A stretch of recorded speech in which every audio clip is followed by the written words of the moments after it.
To be back here, the place I went to high school, the place I went to college, and for a long time felt like home. I am, oh gosh, where do I start? I will start with the question that has been the most common question I have received since my censure in the legislature. And that question was, are you okay? How are you doing? How are you holding up amidst it all? And I want to come before everyone here at Trans Pride and say, I feel light. I feel a joy in the work, and I feel, quite frankly, a sense of hope that did not feel possible 2 years ago for me when I first decided to run for office. And that can be a weird thing to say in the face of a year when we've had 530 pieces of legislation targeting the queer community, largely targeting the trans community. And so I want to take a moment and say why I feel that hope and what that hope means to me. And to me, the first part of hope is it cannot be something you have while looking away from what we are facing. The first step of hope is acknowledging the reality of the attacks against us. And we see these attacks for what they are. They are an attempt by the far right to paint a very narrow vision of America, one that is built on exclusion, one that is built on hate. And we see it manifest in its attacks against the trans community as attacks on our past, attacks on our present, and attacks on our futures. When you ban a book like Genderqueer, a memoir, you are banning an individual's history, someone who has not felt heard or seen in this country and is telling their story and sharing it with others. That is robbing someone of their past. When you ban drag, you are banning an art form that is integrally connected to what it means to be queer in America. It is tied to our history in this nation. And you ban our collective histories. There are also attacks on our present. We've seen, like in Florida, the bathroom ban. In my state of Montana, Senate Bill 458 misdefined sex as binary and applied it to 40 sections of code, banning us updating our birth certificates, our marriage licenses, and again, banning our presence, our ability to move through the world again and again. That bill also banned our futures. There was a section of that bill about internment records upon death.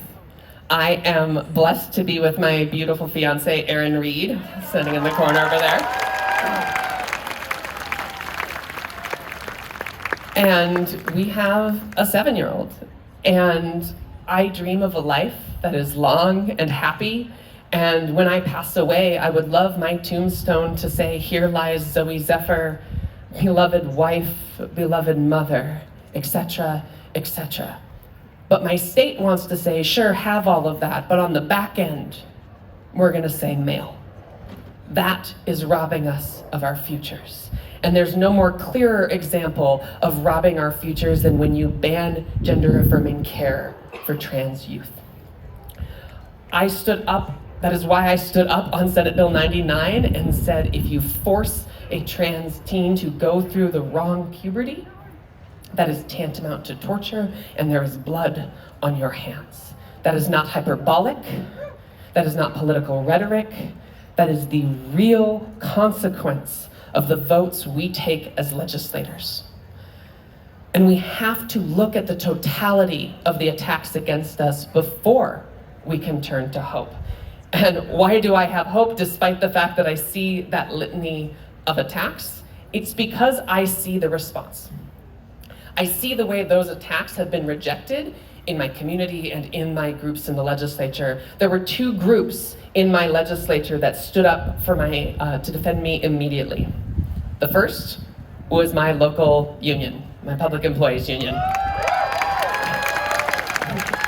Damn right.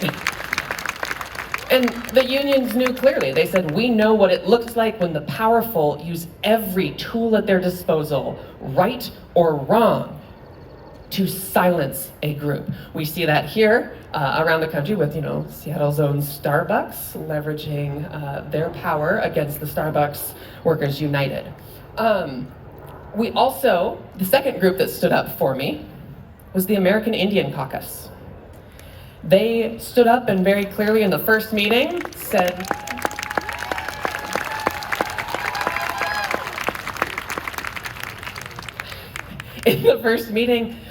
Representative Stuart Paraguay said, "We know what this is.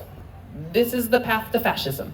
This is so very clearly what it is, and while trans people are the target of the day politically by the extremists on the right, we know that if there are two original sins to reckon with in this country, they are the attacks on the Black community and the attacks on the Indigenous community. They see it for what it is, and they know that we have to stand together. It's why the right is so insistent on trying to peel the T away from the LGB, because they know that together we are stronger. And they're failing at it largely.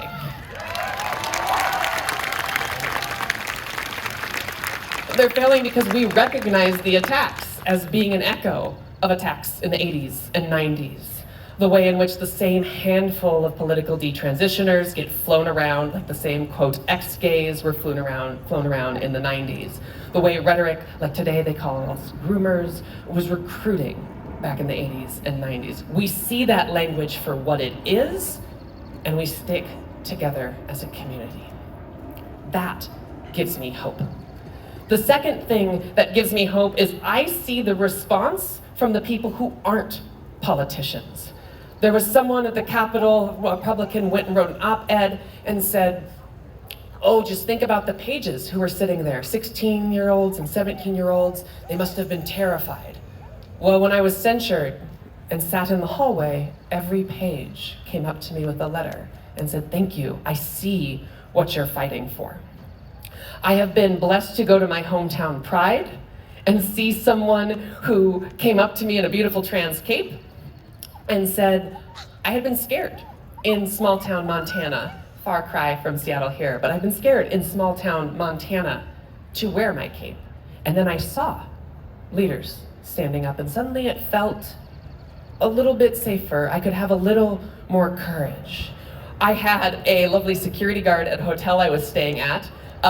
It was midnight, I was checking in, very sleepy, and all of a sudden the security guard looks at me and just starts tiptoeing his way over to me inch by inch, and he leans over and he just whispers, "The National Guard has your back."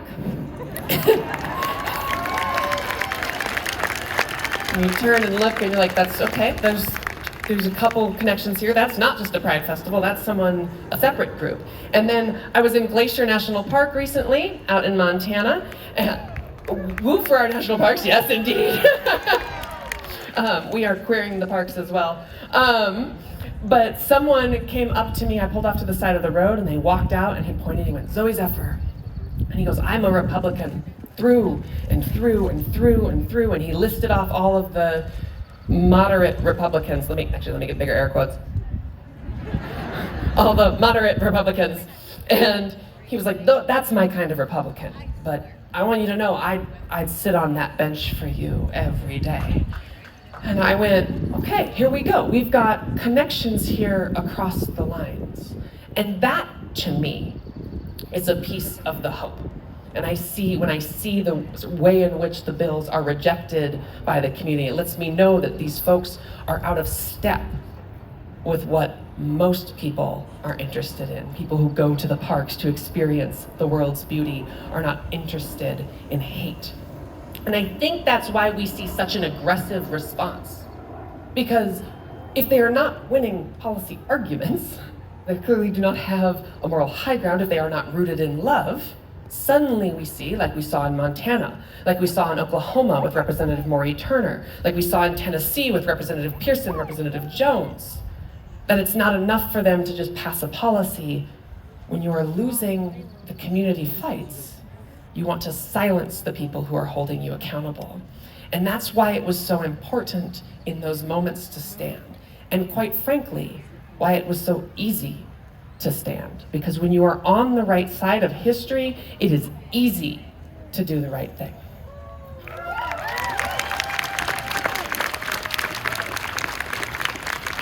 And as a last note, what I want to say is that when I talk hope, I do not want people to think that hope is an end point. that hope is this thing that we have and it magically makes things better. Hope is a seed we plant. Hope is the fire that has to be at the center of us as we go forward. It does not solve our problems, but is the fuel we need to change the world. And you cannot stand and go into the legislature and hope, but be inactive. Hope, but say, oh, well, the polling's not quite right on trans rights. When we defend our community, we defend our community in totality. Because we know they are looking for an injection point. We know they're wanting to say, trans people deserve health care, but maybe not the youth. Or trans women are women, but maybe not in sports. The people who are after us want to push us back in the closet entirely, and we stand together, rooted in hope and rooted in community, and that's how we do the work. So going forward tonight, I know Pride is a lovely celebration, and I know, as my fiance says again and again, our joy is part of that resistance. So I want to feel the joy tonight. I want to be in community with each and every one of you tonight, and I want to thank you for doing the work here and in every room that you are a part of. So thank you, Seattle, so much. Happy Pride. Friends and family of Seattle Trans Pride, Montana State Representative Zooey Zephyr. And congratulations on your engagement. Congratulations. Thank you for sharing your joy with us. Congratulations, Zooey and Aaron.